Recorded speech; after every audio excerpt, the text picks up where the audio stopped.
You know, I've been pondering for quite some time the irony involved between these two concepts. Number one, your car is completely filthy. Number two, it's winter and you can't wash it in the winter.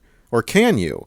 So enough's enough. I actually decided to wash my car in the winter months, and I've got some tips here for you, including how to prevent you from like falling and breaking a leg, right? Because water freezes. So we're going to want to wait for a day that the temperatures reach into maybe the 40s if you're thinking about it. And anything over 32, obviously you're not going to get out there when it is 0 degrees, right? That would be a terrible decision.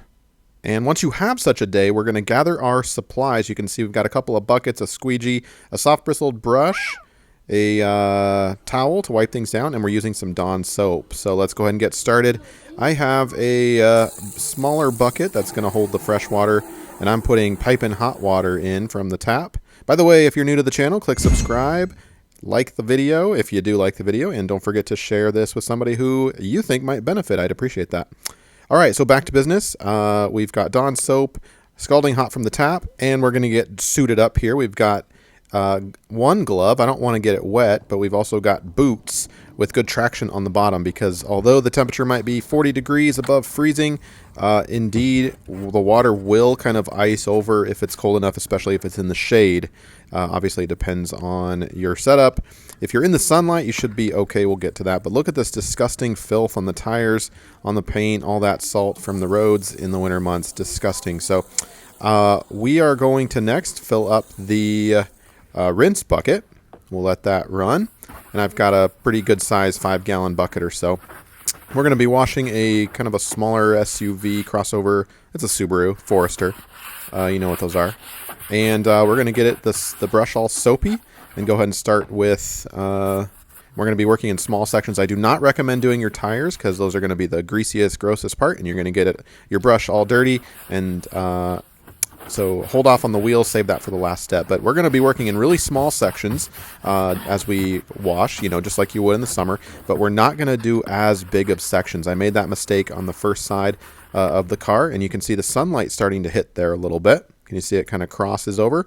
So that sunlight's going to dry out everything pretty quickly. So I recommend working in small sections of your vehicle, maybe one door at a time, and then rinse. Go to the next door, the vertical strip, and then rinse, and continue on so forth. So look what happens if it dries. It's going to be kind of more of a pain in the butt for you. You might need a stepping stool for the rinsing process, but let me show you kind of what that looks like. Now the downside is you're going to have to carry out this 5-gallon bucket of water. You don't have to fill it all the way up if it depending on how strong you are or how long you have to travel, but we're going to be using a little bit of Tupperware here, so we don't have to actually pick up the bucket and rinse. We're going to be kind of dipping it in, you can see, like this, and that will help. Now that the temperature of the hot water hopefully will be enough where it won't freeze on the car. I did not have that problem whatsoever.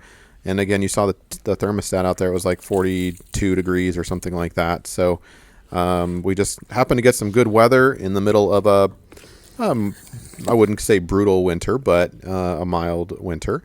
And so that's what you're going to do all the way down one side of the car. Pretty simple, pretty self-explanatory. Stay with me. Don't leave, because we're going to wipe this down, and I'm going to teach you, give you a little tip here so you don't slip and break your back, So next we're going to take our little dry cloth, and we will be wiping that down. Now it is winter, so my standard of care is not super high quality. I just wanted to get some of that salt and stuff off the base. That was my goal.